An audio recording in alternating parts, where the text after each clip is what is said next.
नमस्कार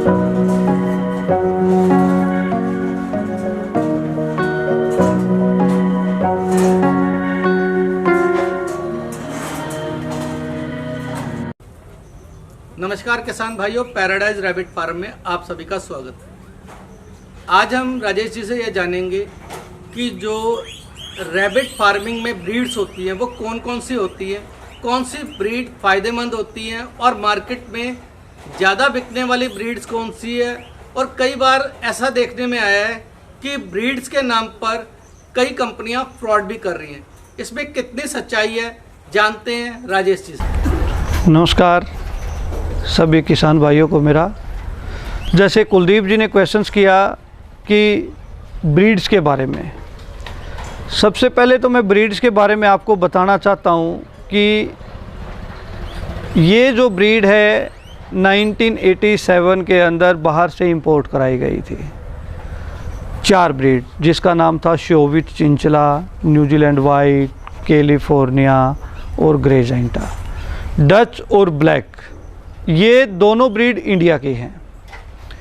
अब जैसे अलग अलग कंपनीज की बात करें, कोई कंपनी को 3 साल का एक्सपीरियंस है, कोई कंपनी को 2 साल का एक्सपीरियंस है, किसी कंपनी को 5 साल का एक्सपीरियंस है। ठीक है कि जितना नॉलेज उनको है वो अच्छा नॉलेज है। अब उसमें होता क्या है कि जैसे फार्मर क्या बोलता है कि यार मुझे तो इतने में नहीं, इतने पैसे में ये बिज़नेस चालू करना है, तो कंपनी को एक लालच आ जाता है। तो कंपनी क्या करती है कि उस ब्रीड्स को रीजनरेटेड रैबिट, जैसे हमने प्योर ब्रीड है हमारे पास, जो प्योर ब्रीड होगी तो उससे जो रीजनरेटेड बच्चे, जो उससे बच्चे पैदा होते हैं, तो फार्मर को वही बच्चे आगे सप्लाई कर दिए जाते हैं। उसको एक सिलेक्टेड ब्रीड्स को फार्मर नहीं, ये कंपनीज नहीं रखती हैं। बहुत सारी कंपनीज में ये कमी है। तो मैं फार्मर को उसकी पहचान बताना चाहता हूँ कि पहचान क्या है। कि जैसे फार्मर हमारे पास ट्रेनिंग पे आता है तो हम लोग उसको सबसे पहले यही चीज़ सिखाते हैं। उसमें जैसे रैबिट की लंबाई क्या होनी चाहिए, क्या साइज़ होता है रैबिट की लंबाई का, जो प्योर ब्रीड है, उसकी चौड़ाई क्या होती है, किस एज में कितनी चौड़ाई है, कितनी लंबाई है, कितनी ऊंचाई है, उसके कान की लेंथ क्या है, ये चीज़ें, उसका थिकनेस क्या है कान का। ये 4-5 चीज़ें ऐसी हैं, अगर फार्मर को ये चीज़ें समझ में आ जाती है कि कोई भी फार्मर बड़ी आसानी से ब्रीड्स को प्योरिटी में पहचान सकता है।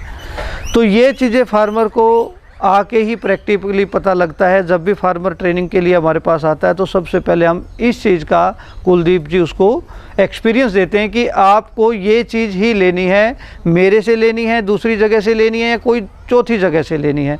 जहाँ से भी फार्मर को सही लगता है वहाँ से ले, लेकिन उसको पहले उस चीज़ की नॉलेज होनी चाहिए कि उस कान की थिकनेस क्या है, उसकी हाइट क्या है, उस रैबिट की एज के अनुसार कितनी लंबाई, कितनी चौड़ाई, ये चीज़ होनी चाहिए। तो इसलिए कुछ कंपनियां उसको कम दाम में रैबिट सप्लाई कर देती है, फार्मर खुश हो जाता है। फार्मर को ये लगता है यार वो भी कंपनी, पैराडाइज कंपनी भी रैबिट देती है, दूसरी कंपनी भी रैबिट देती है, लेकिन उसकी प्योरिटी का फार्मर को कुछ पता नहीं होता है।